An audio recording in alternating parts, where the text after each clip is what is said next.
예, 반갑습니다. 자, 오늘은 15분 직영 공덕 할 차례죠, 그죠? 근데 이제 이 공덕이라는 단어 너무 많이 들었죠? 네. 예, 안 듣고 싶죠?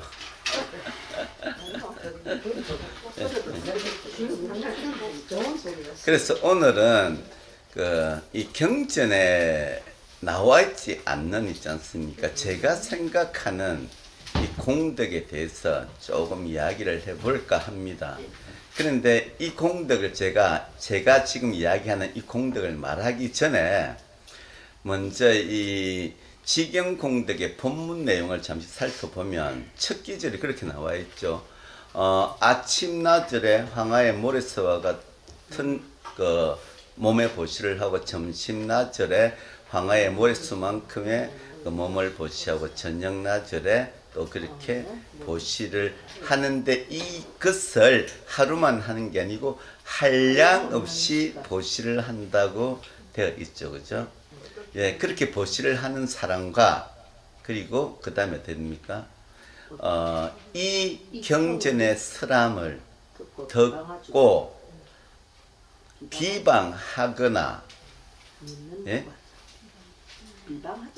비방하지 않고 믿으면 그 복이 더 크다고 이야기 안 했습니까? 여기서 중요한 게 비방에 대한 이야기가 나오잖아요.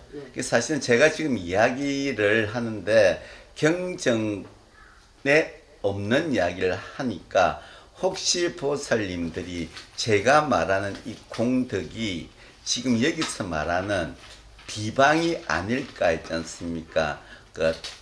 착각할까 싶어서 제가 미리 그런 비방은 아니라고 제가 말씀을 드리고 제가 이야기를 해볼까 합니다. 원래 비방이라는 것은 그런 거잖아요. 이게 사실 여부를 확인하지 않고 상대를 무조건 있지 않습니까? 폄하하고 모욕을 주는 행위를 우리는 비방이라 하잖아요. 무조건적인 비난과 같은 거죠. 근데 제가 항상 이야기하잖아요. 불교 공부를 하려면 건전한 비판, 의식, 그게 의심이잖아요. 의심을 하고 나서 그 의심을 해소해가는 과정이 수행이고 그 의심이 사라지면 믿음이 완성된다고 제가 하지 않았습니까? 그래서 제가 지금 경전과는 조금 다른 있잖아요. 내용을 이야기한 데서 비방이라고 생각하지는 마십시오. 사실은 이 공덕이라는 그 단어 있지 않습니까? 지금 4분 15분에서만 나오는 게 아니잖아요. 사실은 그 8분 어법 출생부터 있지 않습니까? 복덕을 이야기하는 그 순간부터 계속 공덕은 나와 있었습니다. 왜냐하면은 사구계를 수지하여 남에게 이야기해 준다면 그 복이 크다고 이야기했지 않습니까? 그거는 사구계를 수지해서 남에게 이야기해 주면 그 뒤에 복을 받는다는 이야기고, 사구계를 수지하는 그 자체는 제가 뭐라 했습니까? 그거 자체는 공덕의 행위입니다. 공덕이잖아요. 실질적으로 공덕 이야기를 계속 해온 겁니다. 단지 그것을 복덕이라는 단어로 설명했을 뿐이지 공덕이라는 단어는 계속 설명해 왔습니다. 그래서 저는 이게 공덕이라는 단어가 설명되는 과정에서 제가 볼 때는 조금 있지 않습니까? 이 경전에서 공덕을 이야기하고 복덕을 이야기하는 건 좋은데 이것이 잘못되면은 상이 되지 않을까 하는 경계를 저는 해야 된다고 봅니다. 그런데 이 공덕에 대해서는 상이라는 견해가 지금 나오지는 않고 있습니다. 이 경전에. 근데 왜 제가 이것을 공덕도 상이 될 수 있느냐 하는 것을 설명해 볼 테니까 보살님들이 이 경전을 읽으면서 그 부분은 제 말이 맞으면 주의를 하시고 제 말이 틀리면은 주의하지 않으셔도 됩니다. 자, 보세요.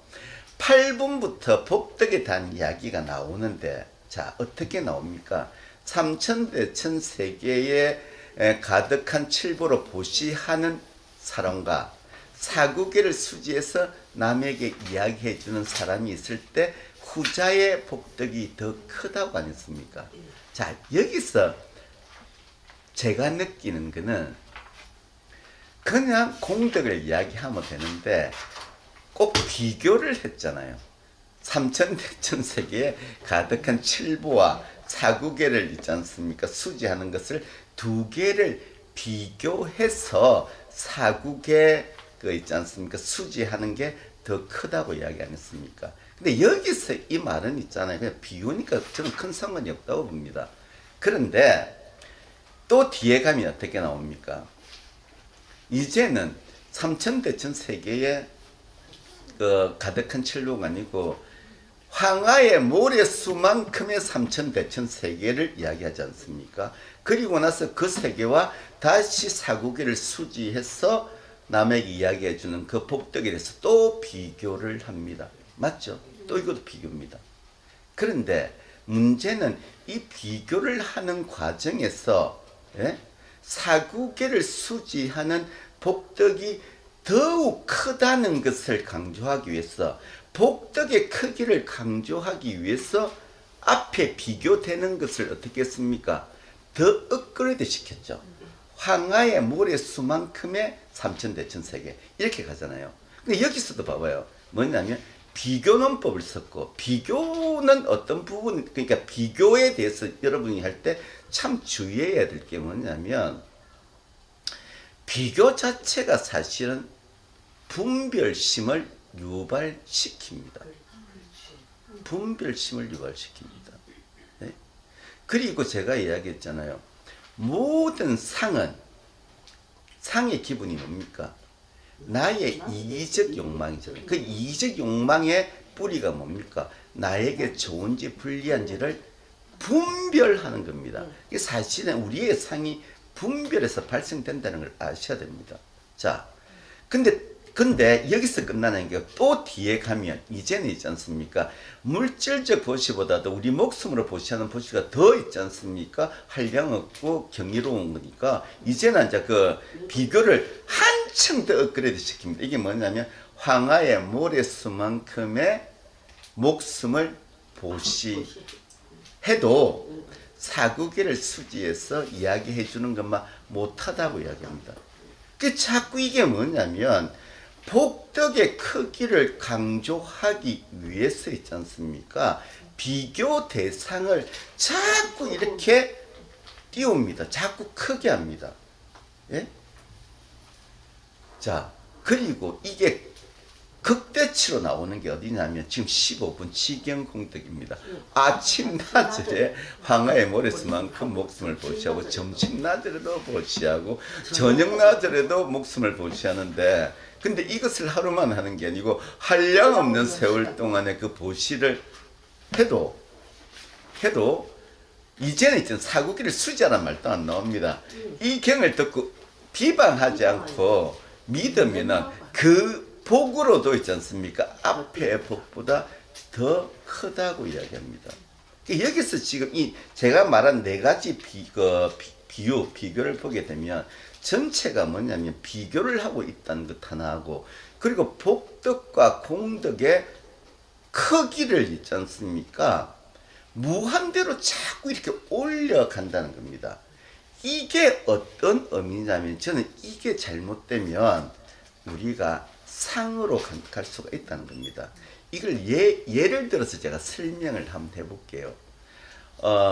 이 비유가 근데 저는 그래요. 보살님들이 뭐 중매로 결혼을 했던 아니면 지금 이제 뭐 연애 결혼을 하든 자유연애를 하든 그런 걸 떠나서 누구나 사랑하는 사람이 생겼을 때 공통적으로 있잖아요. 일어나는 현상들이 전 있다고 봅니다. 왜냐하면 사랑하는 사람을 가지게 되면 우리 항상 그러잖아요. 그 사랑을 확인하려고 하잖아요. 예? 그래서 사랑한다 그러면 젊은 시절에 어떻게 합니까? 얼마만큼이라잖아요. 그러면 이만큼이라면 에게게 그거밖에 안 해. 딱 이거 이야기하지 않습니까? 예?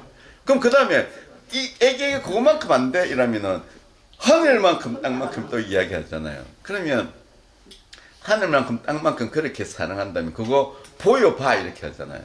보여달라고 이야기하잖아요. 근데 그거 말 그대로 있지 않습니까? 보여드릴 수가 없잖아요. 그죠? 근데 돈이 있는 사람들은 말 그대로 돈을 사용해서 뭐 최고의 뭐 보석을 그거 하겠지만은 말 그대로 뭡니까? 돈이 없는 사람들은 그 사랑을 표현할 수가 없어요. 그러면 어떻게 합니까? 나보다도 너를 더 사랑한다는 식으로 이렇게 이야기하지 않습니까? 근데 저 봐봐요.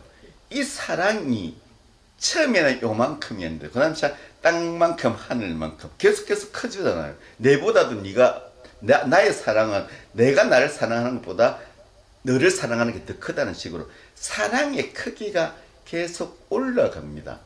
사랑을 확인하려고 할 때 사랑의 크기가 자꾸 올라갑니다. 근데 그 사랑의 크기가 올라갈 때 그 사랑에서 느껴지는 게 뭔지 아세요? 내 사랑을 자꾸 크게 있잖아요. 확대해서 이야기할 때 내 그 표현하는 그 사랑의 크기를 표현하는 나와 그 대상은 어떤 사랑을 하게 되는지 압니까? 자 봐봐요. 사랑의 크기를 왜 확인하려 합니까? 사랑의 크기를 확인하는 거는 있잖아요. 이유는 하나입니다. 그 사랑을 독점하고 싶어요. 맞잖아요. 독점하고 싶어요. 소유하려고 하는 겁니다. 예? 소유하려고 할 때 니 나 얼만큼 사랑해. 그래서 자꾸 있지 않습니까? 그 표현의 크기를 자꾸 키워가서 내가 자꾸 말을 그렇게 크게 하다 보면 실질적으로 내가 그 사랑에 집착하게 되는 겁니다. 그 집착하는 게 바로 사실은 있지 않습니까? 사랑에 대한 욕망입니다. 그게. 예? 자, 이와 똑같은 겁니다. 지금 공덕과 복덕도 이와 똑같다고 생각합니다. 자, 원론적으로 한번 들어가 보세요. 여러분, 사랑이 뭐예요? 사랑은 아끼고 보살펴주고 베풀어주는 것 아닙니까? 네? 사랑은 여기서 아끼고 보살펴주는 것에서 말 그대로 소유가 있나요? 없잖아요. 원래 사랑은 있잖아요. 정말 아끼고 보살펴주는 관점이에요.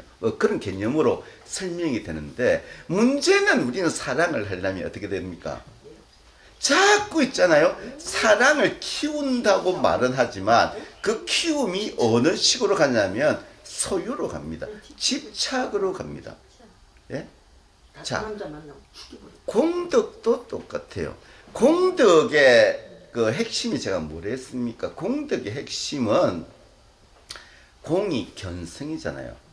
내 마음을 있지 않습니까? 내 본연의 마음, 내 가장 순수한 마음, 그 마음을 들여다보는 게 견성입니다. 그게 공입니다. 그런데 우리는 지금 이 경전을 읽으면서 있지 않습니까? 경전의 표현도 그래 되어 있지만 물론 경전이 그렇게 표현했다고 해서 그 표현대로 추구하는 건 아니에요. 자꾸 복덕을 덕하고 추구하려고 하지 않습니까? 비교를 통해서 이 복덕이 저 복덕보다 크다 이렇게 이야기하지 않습니까? 이 뜻이 뭡니까? 복덕을 자꾸 취하려 한다는 겁니다. 이게 사랑을 취하고자 하는 거하고 뭐가 다르겠습니까? 진짜 사랑은 아끼고 보살피고 자유롭게 낳아주는 거라 그랬잖아요. 자유롭게 낳아주는 게 그게 진짜 사랑이에요. 구속하는 게 사랑이 아닙니다. 만약에 내가 사랑한다 해가지고 내가 있지 않습니까? 내 자식한테 족쇄를 채워버리잖아요. 사랑이라는 명목으로 보호라는 명목으로 족쇄를 딱 채우면 그 자식만 족쇄를 채운 게 아니고 그 족쇄를 잡고 있는 나도 족쇄가 채워진 거예요. 똑같이 족쇄가 채워져 있는 겁니다. 예? 그러니까 말 그대로 진짜 사랑은 소유하는 게 아닙니다. 취하는 게 아니고 내버려 두는 겁니다. 공덕도 마찬가지예요. 공덕도. 사랑을 말 그대로 있지 않습니까? 내가 소유하려고 하면 그게 뭐죠? 그게 상이잖아요. 그게 아상인상이 되어버립니다. 맞잖아요. 그죠? 공덕도 복덕도 똑같아요. 이 경전의 내용대로 자꾸 이것을 취하려 하게 되면은 공덕도 내 스스로 상을 만들어 버립니다. 복덕도 상을 만들어 버립니다. 공덕의 의미는 제가 딱 하나를 안 했습니까? 견성시공, 평등시덕, 견성만 하면 되는 겁니다. 내 성품, 내 정말 원래 이 몸을 가지고 만드는 이 생각이 아니고 원래 내 이 몸을 받기 전부터 있었던 나의 본연의 마음, 그 마음을 찾아가는 게 그게 견성입니다. 그런데 우리가 제가 왜 오늘 이 이야기를 꺼냈냐면 이제 공덕이라는 단어 이제 그만해야 안 되겠습니까? 해야 되는데 문제는 지금까지 강의해 온 내용이나 아니면 본문의 내용을 보고 자꾸 공덕을 복덕을 받으려 하거나 취하려 하거나 하다 보면 그 취함과 받으려 함이 상이 된다는 겁니다. 근데 상은 뭐죠? 끄달려 가는 거예요. 내가 상을 가지고 있으면 끄달려 가는 거기 때문에 상을 버려라 하는 겁니다. 우리가 대자유인으로 살고 싶으면 끄달려 가면 안 돼요. 돈에 끄달려 가면 안 됩니다. 권력에 끄달려 가면 안 됩니다. 사랑에도 끄달려 가면 안 돼요. 사랑은 끄달려 가는 게 아니고 사랑은 오게끔 만들어야 돼요. 내가 사랑을 베푸면 어떻게 됩니까? 그 받은 사람들이 저절로 내한테 옵니다. 근데 우리는 어떻게 합니까? 사랑을 쫓아가려 하잖아요. 사랑도 쟁취를 하잖아요. 그게 쫓아가는 거예요. 쫓아갈 때 우리는 기본적으로 상을 가지고 있다는 겁니다. 그 상이 바로 욕망입니다. 욕망이란 상이에요. 예? 그래서 이제 공덕에 대한 단어는 끝났지만은 보살님들이 공덕이나 복덕에 대한 이야기를 절에 와서 가장 많이 들을 겁니다. 솔직히 가장 많이 들어요. 봉사를 해도 공덕을 쌓았다, 뭐 조금만 보시를 해도 뭐 복덕을 쌓았다, 그 이야기를 수없이 들었잖아요. 근데 그 말을 들으면서 계속 봉사를 하고 보시를 하잖아요. 근데 그게 본인의 상인지 아닌지 한 번쯤 정말 되돌아봤습니까? 안 보잖아요. 그래서 제가 공은 내 마음을 보는 거라고 이야기하는 거예요. 근데 제가 이야기하는 게 아니고 육조 해능 선사께서 그렇게 이야기하신 겁니다. 예? 예? 내 마음을 보다 보면, 내 본연의 마음을 보다 보면 원래 내가 이 몸을 받기 전에 자유자재했던 나의 마음을 알게 됩니다. 그 마음을 알게 되면 끄달려 가지 않아요. 그래서 끄달리지 않는 게 공이고, 상에 집착하지 않는 게 공이고, 내 마음의 본자리를 보는 게 공이고, 베풀고 아껴주는 게 공이다. 그런 개념으로 공덕을 생각하시면 됩니다. 오늘로서 공덕 이야기는 끝나고 내일부터는 업장 이야기로 들어가겠습니다. 예, 건강하셨습니다.